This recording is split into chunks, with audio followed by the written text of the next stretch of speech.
Remember the Shanquella unaliving?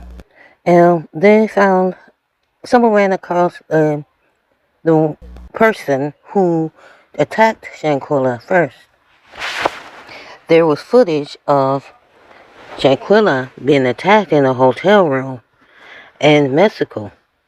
And here they say this was the suspect that attacked Shanquella. You know, the one that was caught on film? Someone approached her and she was about to get out the car, but she got back in. Remember, they went to Mexico and this person here was attacking her. Remember the male friend standing around saying, "Aren't you going to attack her back?" And Shanquella said, "No," while they were beating her like she stole something. Well, this person in this photo that attacked Shanquella at the time, they found her driving around in Shanquella's car.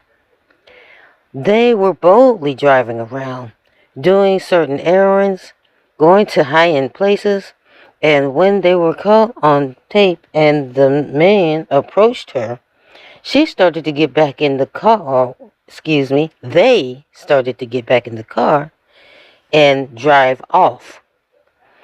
They were pretty bold in driving the car around and pretty bold in spending that cash that most likely Shanquella had given her. And she wasn't up for answering questions.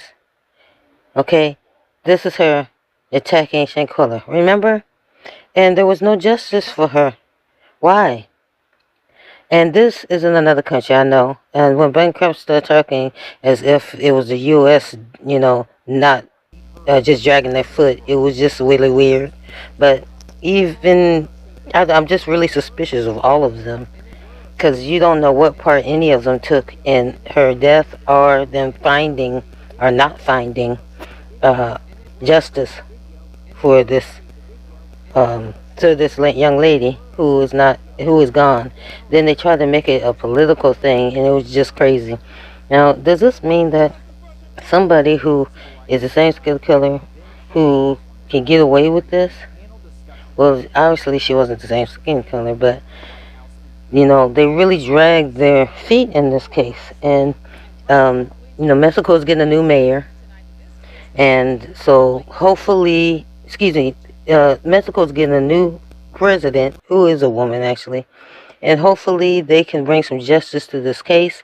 Maybe they can reopen it, because they have the suspects. They just need to extradite them over there and have them served, but they haven't. So when this woman pulled up, all boldly getting out the car, they were confronted, and when they were confronted, they got back in the car and drove. There was no further evidence in this case. It's like if they tried to close the case before it started. And then also there was a lot of speculation, but then it was mainly caught on tape, the sounds and the ears and expectations, but of extraditing them. But then again, there were a lot of characters involved, and with those characters, there were a lot of symbolism and messages that the media was trying to hide behind this case, like this T-shirt that says "A Million Youth" or "Youth a Million." Also, they had little clips that was saying "Vote No on one" or "Vote No on." So they didn't care. They was throwing symbols and messages all behind this story. Hide little messages inside of their clips. Every time they clip to a new scene, if you notice and look at it closely, they had little clips on knowing this and that and trying to tell people how to think at the same time. Pushing the story where they had no leads. They had suspects, but they weren't bringing them in, and it's another country. Then on top of that, they got the alleged suspect in plain daylight, in plain sight, in Shanquella's car, driving around in plain sight, and no one has this person in handcuffs. No one has this person extradited, and the media lied about this person and the other characters that went with her on this trip, be extradited. So the whole thing was weird. The only thing we know is this girl's 6 feet under. Who knows what's going on with this case?